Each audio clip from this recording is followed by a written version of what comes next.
Απόδραση.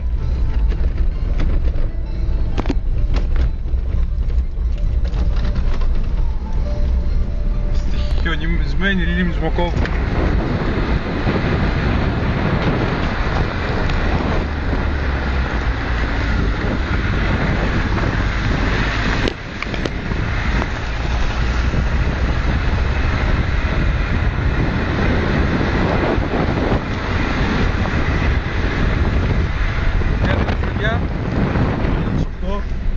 Μια μέρα μετά τα Χριστούγεννα, 26 Δεκεμβρίου, ανεβαίνουμε για Σμόκοβο από τον παλιό το δρόμο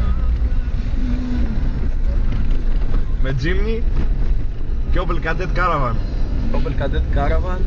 Πετρέλαιο, Jimny βενζίνα. Τόλοι πες τίποτα. Τι να πω κι εγώ. Η εικόνα τα λέει όλα. Έλα Μίτσο, θα σε πατήσω, έλα Μίτσο, δώσ' το. Με το πίσω μπροστά μας. Κάτω.